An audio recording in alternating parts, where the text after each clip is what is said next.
And now the bucket drill we're doing for Jake as an overall structure. This is gonna keep the arms straighter, elbows closer, make the backswing much more efficient where he's got nothing to worry about on the way down.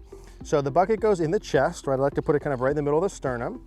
I squeeze that together. So I squeeze the bucket with my biceps. And all I'm doing here is going back to about arms parallel, through to about arms parallel. And you note when I do that, that my right arm is very straight. In fact, it's only bent maybe 5-10 degrees. And I'm squeezing the bucket between my elbows. The arms are much more in front of my body. Right now for Jake, or for you if your backswing's too long, this is gonna feel like a long chip shot. And that's really all that I want it to feel like. And so we're gonna start with our first set of 10 to 20 reps with the bucket in. I like to tee the ball up for this drill. And all I'm trying to do is go arms parallel, keep the bucket in and feel what it feels like to get that backswing width. Hey guys, Eric here out at the Don Law Golf Academy at the beautiful Osprey Point Golf Club in Boca Raton, Florida. In today's video, we're gonna be doing a member spotlight video of one of our members, Jake, and we're gonna talk about the 2 best drills to really fix your backswing for good, make things more efficient, and just a lot more simple for you on the downswing. Now, before we take a look at Jake's swings, 2 quick things. One, I am gonna be doing some coaching here at Osprey Point. If you wanna come down to Boca for the winter or in the area, I would love to work with you in person. We'll put a link in the description down below. It'll say Acuity Scheduling. If you can't make it for in-person coaching, would love to work with you online wherever you are through cogornogolf.com. That's where you can send me your swings. In fact, we just added new plans where you could send your swings in up to once a week, so much more frequent feedback. If that's something you're interested in improving your game over the winter, get access to all of our master classes, practice plan, everything else is included. We'll put Cogorno Golf in the description down below. So before we get started and look at Jake's game plan that we put together, let's go ahead and take a quick look at his swings.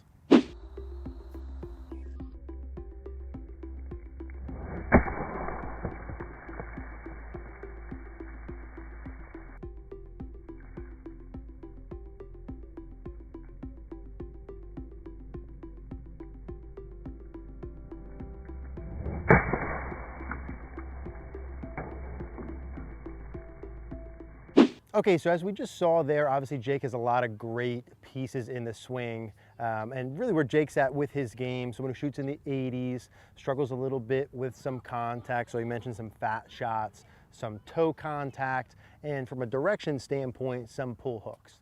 So when I look at the swing and I get the feedback from Jake, really what I'm looking for in the beginning always is what are the main priorities? What are the 1 or 2 things that we can adjust, improve, upgrade that would change everything else, that would make the biggest improvement for him in his contact, in his ball control, and really to take his game to the next level. I look at that and I see someone who shoots between 80 and 90, and I think, okay, how could we get to between 70 and 80? And of course, I'm thinking things like short game and course management and things as well, but from a swing mechanic perspective, where can we get the biggest gains? And what we see with Jake's swing, and what I think we should start with to get the biggest gains, is the backswing motion. And we'll talk through the 2 drills that Jake and I are gonna focus on, what I would suggest for you as well, if you have similar backswing issues here in particular. So while the backswing, you don't hit the ball, right? Some would suggest the backswing doesn't matter. Some might suggest it only matters a little bit, or whatever the case may be. The reality is that you have to swing down from wherever you're at, right? So of course the backswing matters to the degree that wherever you get to, you have to make a downswing from. So I think we would all agree there's certain positions in the backswing that would be very easy to swing down from, very little to make up for. Easy golf swing, efficiency, right? And then there'd be certain things that would be difficult to make up from, right? So like the John Daly, Fred Couples example, phenomenal golfers, but 99 out of 100 of us from those backswing positions would be not phenomenal golfers, right? And we would be very inconsistent day to day. And what we see with Jake is a similar issue. We see at the top of the backswing just gets too long, the arms go too far, the arms bend too much, elbows disconnected, right club across the line. And as we go down from there, it gets a little bit steep in transition, club kicks a little bit too far out or on top of the plane line, which is why he gets the pulls to the left. And then because the club kicks out, he's a good player, you see the heel kicking up, hips kicking forward, and the hips staying back to try and shallow that out late, right? All the things we see during the downswing are really a reaction that starts from the top of the backswing. And so that's the piece that we want to focus on, is that top of backswing position being too far. Now, if we could all picture a beautiful top of backswing, think about the Adam Scott example we always use at the top, or a Rory McIlroy or Tiger Woods or Hideki, all the examples I always use, what do they all look like at the top, right? They look something like here. Elbows pretty close together, arms and club right in front of their body, shaft is pretty much in line. They've got very little to make up for on the way down. And what we want to do with Jake is get much closer to where that is compared to our overswing. And so how do we start that? Well, to go from where we are here, which we said the arms are too far, right? They're too bent. So we always fix problems by doing opposite.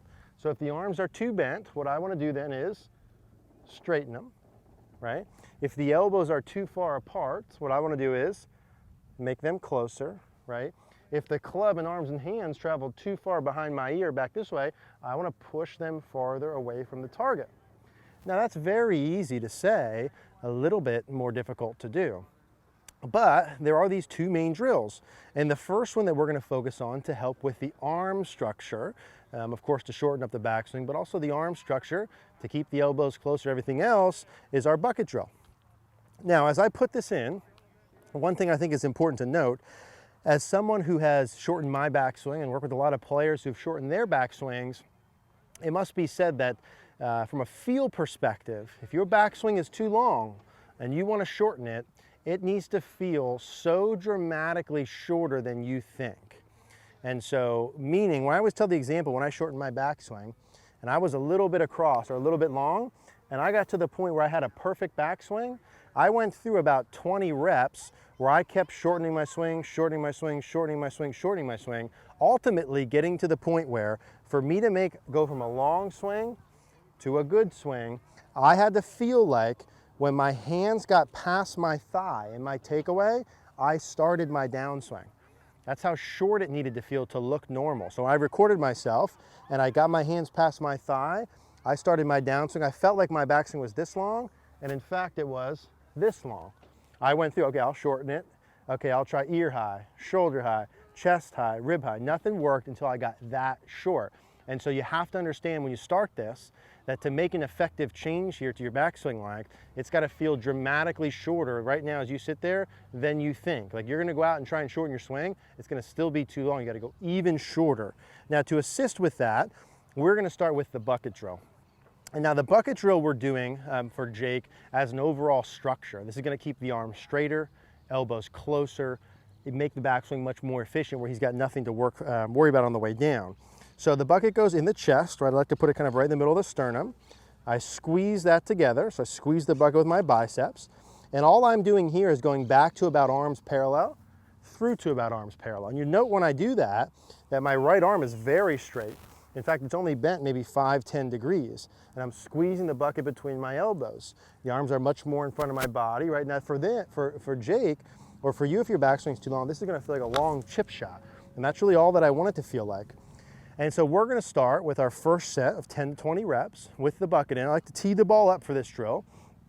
And all I'm trying to do is go arms parallel, keep the bucket in and feel what it feels like to get that backswing width. Now, as Jake starts to put this in and get the width on the way back, he's also gonna get the added benefit of more width in transition. We saw from the face-on version, so there I hit a 9-iron and that probably went maybe 100, 110 yards there. And that's all the length of swing that I want to have there. We saw when Jake went back, the arms got too narrow at the top, and then they were also too narrow on the way down. That too narrow on the way down is why that lower body has to kick in, which is why we see those follow-through pieces, the toe shots, the fat shots. So not only are we gonna get more width on the way back, but with this bucket drill, we get the added width of him having more, or the added benefit of him having more width as well on the way down. And that's a piece I want to have in for him. This will be one of our fundamental pieces to build a swing that he can rely on more day to day as we get those scores from the 80s into the 70s. So again, just from arms parallel to arms parallel, feeling the width on both sides. Now, when he records himself with the bucket in, I'm telling you, he's going, and you will if you try that, you're going to feel like your backswing is way, way, way, way, way shorter than it actually is. And the second piece to the same thing, which doesn't give you as much of the benefits of the bucket drill. Like I like the bucket drill because you get all those added pieces, but the next piece for just pure swing length is an alignment rod. Okay, so how we do this one is we put an alignment rod underneath the armpit, and I would put, let's say 3/4 of it in front of me, probably have about 1/4 of it behind me, and I put this underneath my right arm. And the goal here is to use this as an indicator for my swing length. So what we'll note if I put this in at my setup, it sticks in there about 45 degrees. When I make my backswing, that's gonna hit my left arm about when it gets parallel to the ground. And I'm gonna use this as an indicator, excuse me, that when the stick hits my arm at left arm parallel, that's a sign that my backswing's done and I should start my downswing. So I put the stick in about 3/4 in front, get back to arm, and then I swing down on my way through. And again, I'm just doing little half swings to start with this. And if I put this a little bit more behind me, I can do these here, hit my arm, and make swings and do a full swing. So if I go about half and half, so I want Jake to do this as a second part as a swing length indicator. So I make my backswing. As soon as I feel like it hits my arm, then I swing through. And I'm not super worried about my contact. I hit that a little thin. What I'm worried about here is my overall swing length. And doing drills where we can keep the arms extended, make the backswing structure much better. And this is just the first 4 weeks, right? We're not gonna do this forever. But if we can make the backswing structure, so the stick hits my arm, if we can make the backswing structure get to the point where it's much shorter, much more in front, wider, right? Then we're not gonna be too narrow in transition. Then we won't need to kick the hips forward.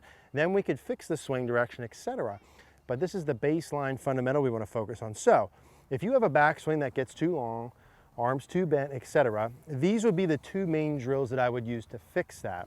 And of course, with the overall caveat when we're doing this, that your backswing needs to be much, much, much shorter, right? Another thing that I would tell Jake would be, just as we're hitting shots in general, I would hit sets of shots where I see and test how short my backswing needs to feel to make a normal length swing. Meaning, hey, let's just grab a 7-iron or 9-iron out and let's make some backswings. Now on the first one, make a backswing where it feels like your hands and club get to about hip high, and then make your downswing into a full follow through. So on these, you're going full follow through. So hip high, full follow through. And go ahead and hit a ball with that feel and record it and see how far your swing actually went. This is hip high. And see how far your swing actually went. And with momentum, it's gonna go a bunch farther. And that's also gonna be another nice indicator for Jake to see, okay, when I'm playing right now or hitting shots, I need to feel like the club's about hip high. That gives me a full length backswing. So the bucket drill for 10 reps to start, the stick in for 10, and then a set at the end for 10 where he's finding overall swing length. The goal over the first 4 weeks would be to dramatically change the structure of the backswing so that we can do the downswing pieces. So those are our two main drills. Hopefully that helps you guys if you have backswings that are too long and out of control. If you guys have any questions, as always, or if you would like a swing analysis and plan like this for you, I would love to do that. Check out Cogorno Golf. The link will be in the description down below.